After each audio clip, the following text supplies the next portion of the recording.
The Tyson vs. Paul script was fully leaked all the way down to the bow Jake did in round 8. This profile on X posted it anonymously one day before the fight. Mike Tyson and Jake Paul have turned boxing into a joke, mocking everyone who has truly dedicated themselves to the sport. The beloved sport we all cherish has been reduced to a $60 million scam. And guess who paid for it? The fans. Some unfortunate souls even spent over $1,900 on ringside seats, only to witness a glorified circus show. It's hard not to feel for those who realized too late they were duped into watching the scripted spectacle instead of a real fight. Reason and one reason only, and that is the money. He's getting paid so much money to do this, so that tells me he's getting bought. Don't worry, Jake and Mike probably split the earnings down the middle and are now busy paying their bills. But let me ask you, what kind of bills make you destroy not just a fight, but an entire legacy? Fans tuned in, expecting an epic clash, but instead got what felt like a YouTube parody of a real fight. The only thing missing was Jake vlogging mid-round about how he's revolutionizing boxing. Then Jake had the audacity to claim, "I didn't want to hurt Mike. Please, let's not pretend this was some noble act of restraint." Jake Paul isn't a hero sparing a legend. He's a businessman exploiting every bit of Tyson's legacy for personal gain. And Tyson, let's be honest, knew exactly what this was. He even admitted he took the fight to pay his bills. Jake, you were already universally despised, but congratulations, you've now made even your die-hard fans hate you. Tyson, after spending your life building a reputation, you threw it all away for this. Mike Tyson's an absolute legend and one of the greatest fighters of all time. How can this YouTuber beat such a great fighter? Then Jake had the audacity to claim, "I didn't want to hurt Mike. Please, let's not pretend this was some noble act of restraint." Jake Paul isn't a hero sparing a legend. He's a businessman exploiting every bit of Tyson's legacy for personal gain. And Tyson, let's be honest, knew exactly what this was. He even admitted he took the fight to pay his bills. Jake, you were already universally despised, but congratulations, you've now made even your die-hard fans hate you. Tyson, after spending your life building a reputation, you threw it all away for this. Jake Paul, Mike Tyson fight. Interesting. Script. How so? What do you mean by It's just script? weird. It just Like Mike- scripted in what way? no, I don't know. I actually really like Jake Paul. It just seems so. It's odd, bro. The timing. It's a timing. I mean, He it's fights obviously two- odd. No, he fights two no names. The day boxing humiliated itself beyond redemption was when Jake Paul, a YouTuber who thinks controversy is a talent, defeated Mike Tyson, a literal icon of the sport. Pause for a moment and let that absurdity sink in. Tyson, the man who used to annihilate legends, is now just a prop in Jake Paul's never-ending ego parade. If that doesn't make your blood boil, don't worry, it gets worse. Claiming that it was rigged because many people bet a lot of money and they lost a lot of money. Allegedly, there's this script that got leaked showing how the fight was supposed to go down between Mike Tyson and... Let's talk about the numbers because they're insulting. Over 72,000 people showed up for this joke of a fight, generating over $60 million. Jake walked away with $40 million.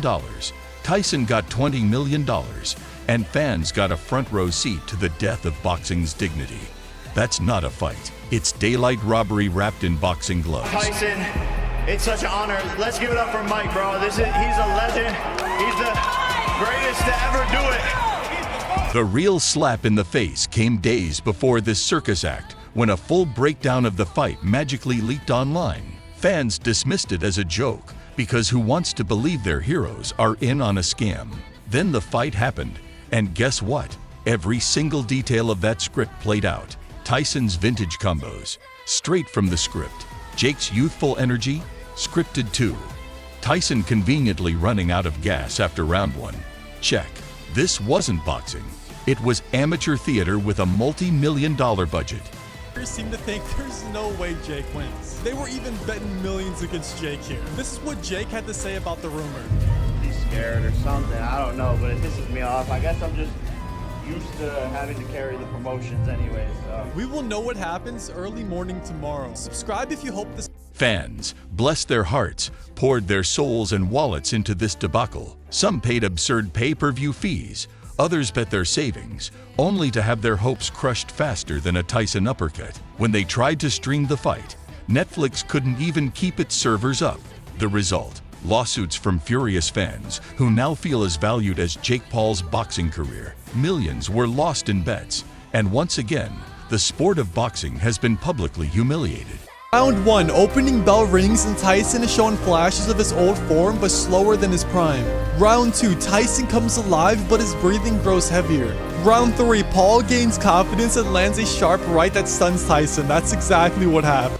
Let's break down the fight, if we can even call it that. The first round gave fans a glimpse of Tyson's old brilliance, but by round 5, the scripted knockout mysteriously turned into Jake winning by decision. No drama, no real fight. Just more evidence we'd been conned. Then round 4 and 5, the fatigue sets in strong for Tyson and Jake is landing a bunch of hits. Round 6, Jake showboats, which is the tongue thing he did here. Then on round 7, Jake plays it safe to not KO Mike. And round 8 wins by decision and bows at the end. This is crazy. Subscribe, and if you want to read it yourself, it's right here. Boxing legends like Carl Froch didn't hold back, calling out the suspicious no knockout clause and claiming Tyson wasn't even allowed to fight properly. Imagine that. A man who once ruled the sport now forced to hold back for Jake Paul's ego.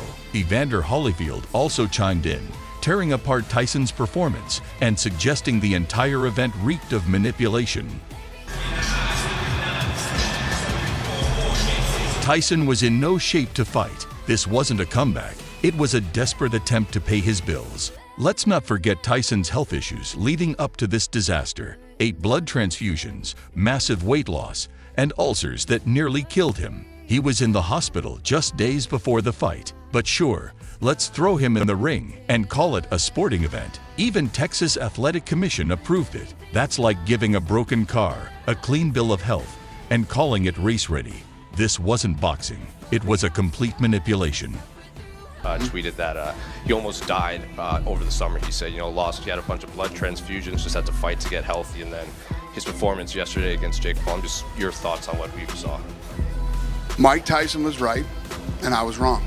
Then Jake had the audacity to say, "I didn't want to hurt Mike." Oh please, let's not pretend this was some noble act of restraint. Jake Paul isn't a hero sparing a legend. He's a businessman milking every drop of Tyson's legacy for his own profit. And Tyson, let's be honest, knew exactly what this was. He literally admitted he took the fight to pay his bills. "I did it for my bills," he said. Let that sink in. This is the same Tyson who once ruled the boxing world, now reduced to being a prop in Jake Paul's latest cash grab. It wasn't inspiring. It was heartbreaking. Fans didn't pay to see their hero struggle to stay upright. They paid to relive the glory days, not watch Jake Paul prance around like he just conquered Mount Everest. No. He hit you with one. You gave him the tongue. Only because the crowd, got turned up.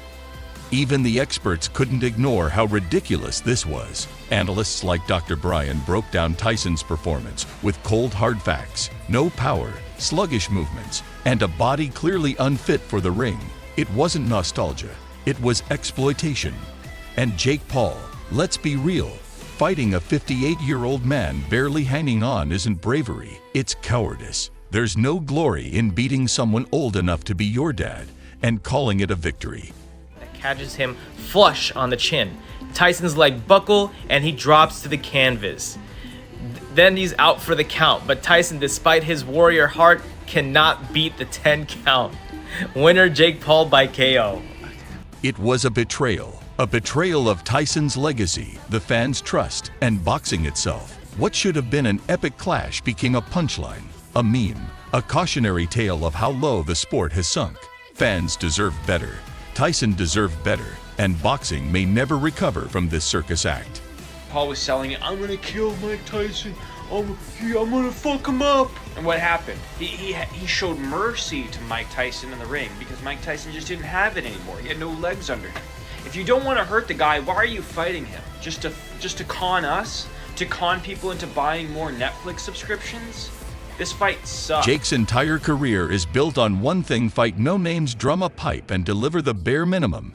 And now he's taken it a step further by exploiting a boxing legend who had no business being in the ring when people called out this disaster. Jake, as predictable as ever, shrugged it off with his trademark arrogance. "I'm here to entertain. People love to hate me. We don't just hate you, Jake. We hate what you've done to boxing. You turned it into a joke and then had the audacity to act like you're doing us a favor." But my kids, to my children, I'm nobody.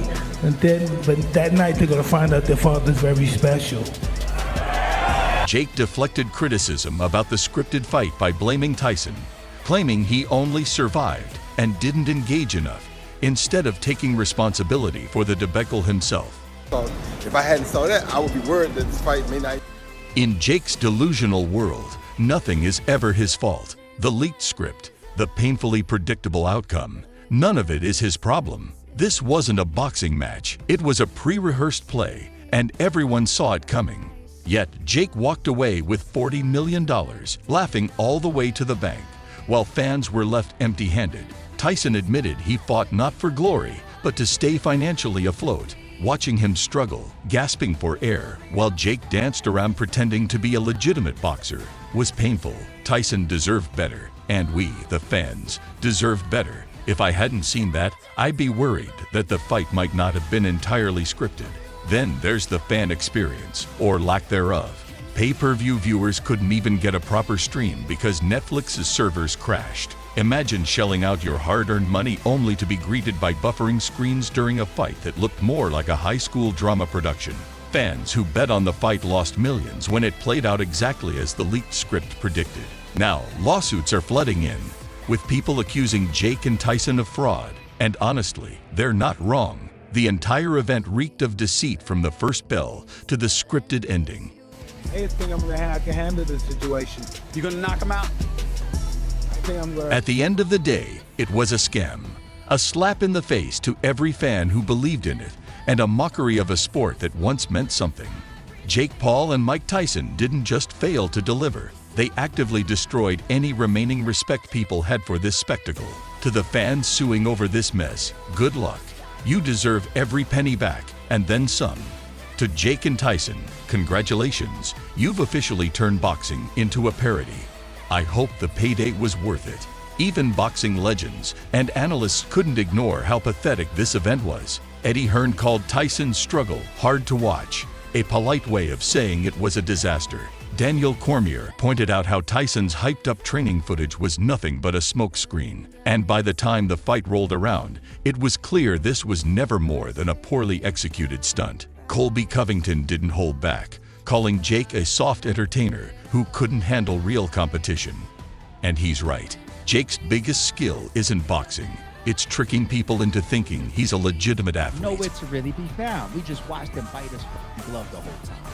Roy Jones in there commentating, talking about his mouthpiece. No, that's just Mike being Mike, biting his glove, doing nothing.